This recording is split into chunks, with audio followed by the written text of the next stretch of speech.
अगर आप फ्रांस आना चाहते हो तो ये वीडियो स्किप मत करना। फ्रांस आने के बाद जो फ्रांस आने के बाद जो सबसे बड़ा चैलेंज होता है वो होती है लैंग्वेज। अगर आप फ्रांस में आने का सपना देखते हैं तो सबसे पहले लैंग्वेज पे फोकस करें। और मैं जब फ्रांस आई थी तो मैंने लैंग्वेज नहीं सीखी थी।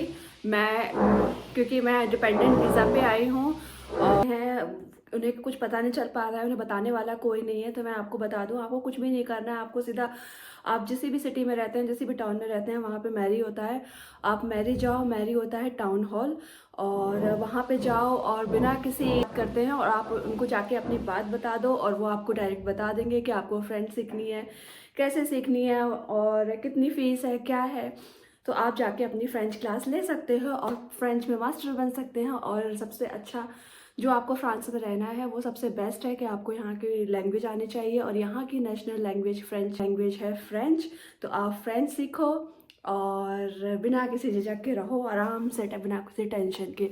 तो अभी मेरी हो रही है फ्रेंच क्लास, मैं आपको लेके चलती हूँ और रास्ते में दिखाती हूँ कि कैसे क्या होता है, और तो मेरे साथ बने रहिए। और जैसे कि मैंने कहा था, अगर आपको फ्रांस में बाहर जाना है तो पैक होना ज़रूरी है। देखना है कितना टेम्परेचर है, टेम्परेचर देख के ही जाना है, और अदरवाइज़ आप बीमार पड़ सकते हैं क्योंकि यहाँ पे ठंड बहुत ज़्यादा होती है। और अगर आप बीमार होते हैं तो यहाँ पे इतना इजी नहीं है जैसे कि इंडिया में है। आप बीमार हो गए और तुरंत अपॉइंटमेंट आपको मिल गया, यहाँ पे अपॉइंटमेंट थोड़ा लेट मिलती है। तो मेक श्योर आप बीमार ना हो, इस वजह से अपनी बचत खुद करें। और मैंने अंदर एक लेयर पहनी है, फिर इसके ऊपर स्वेटर पहना है, और अब मैं पहन रही हूँ जैकेट।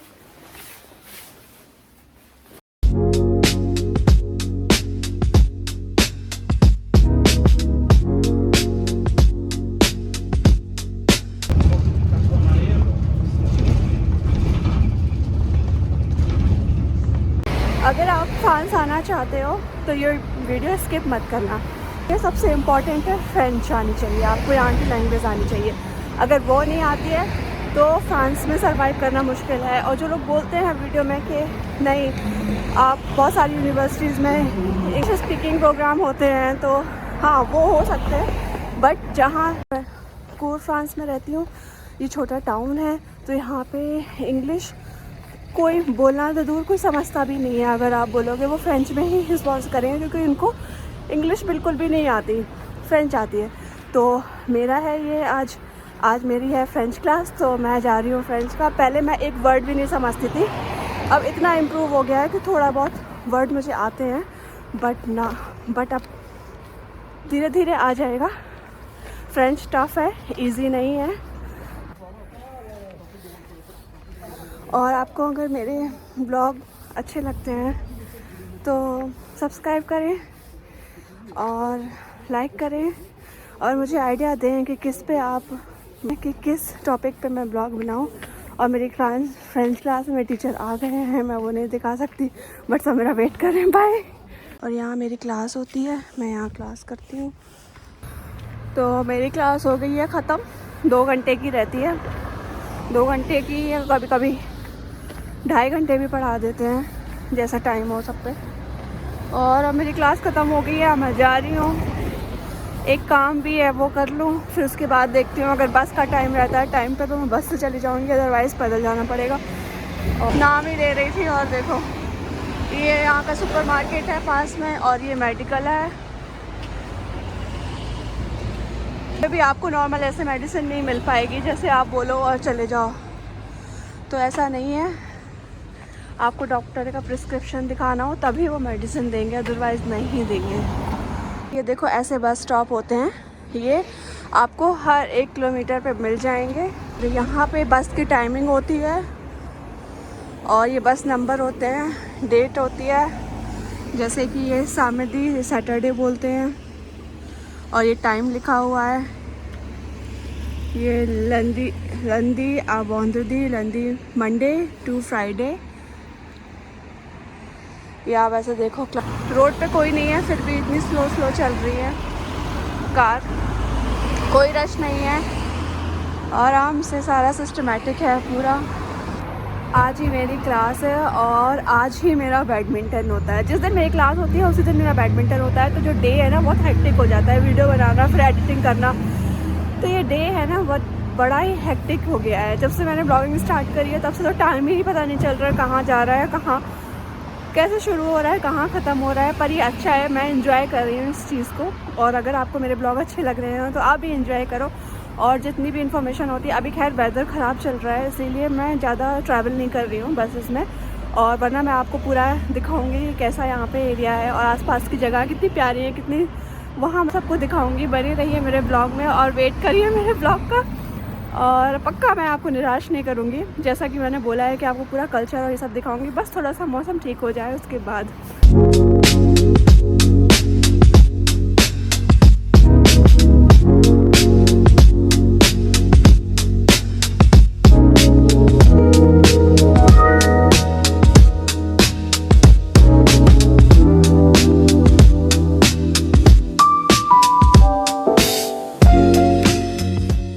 और ये देखो ऐसा धूप देखे तो मतलब मुझे ऐसा लगता है कि अक्टूबर में लास्ट धूप निकली थी, उसके बाद तो धूप ही नहीं निकली है।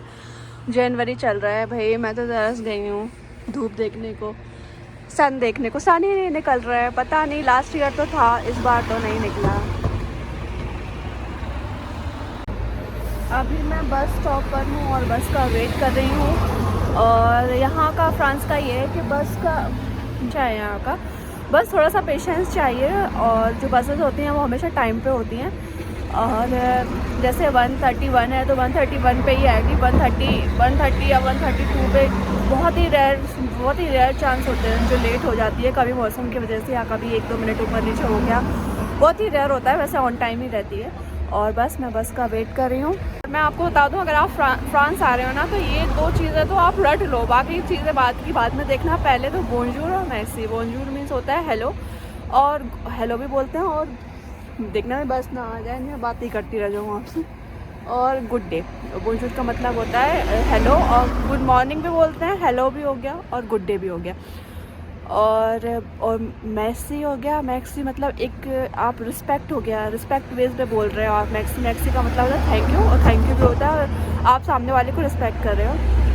2 चीज़ें तो आप ये रट लो। आपको कुछ सामान लेने जाते हो, जैसे आप कैफ़े जा रहे हो या फिर बेकरी पे जा रहे हो, तो स्टार्ट करो बोंजूर से। फिर उनको बोल दो कि मुझे फ्रेंच नहीं आते, तो थोड़ा सा वो कोशिश करते हैं अपने साइड से। लेकिन आप अगर ऐसे डायरेक्ट बोल दो या I would like to have some this, और जो भी कैफ़े कॉफ़ी जो भी है पीनी है, तो नहीं, बोंजूर ऐसे बोलेंगे। मैक्सी और अवा होता है बाय।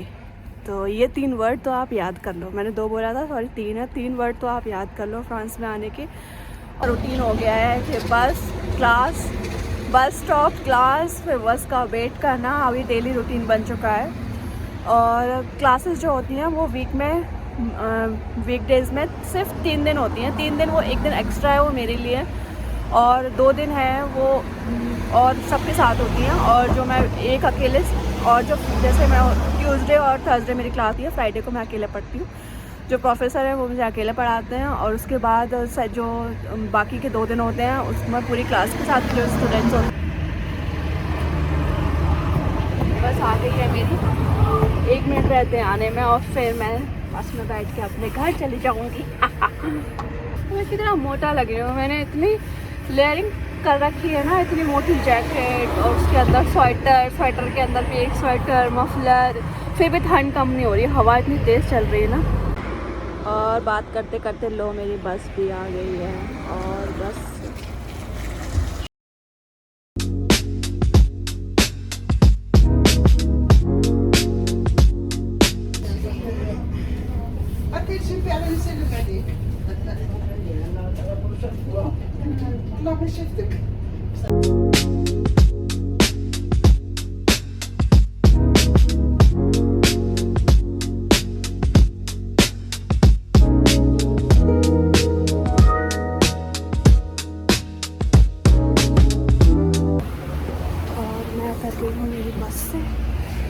और अब जा रही हूँ घर के बाद होगा मेरा बैडमिंटन स्टार्ट, बैडमिंटन खेलने जाना है।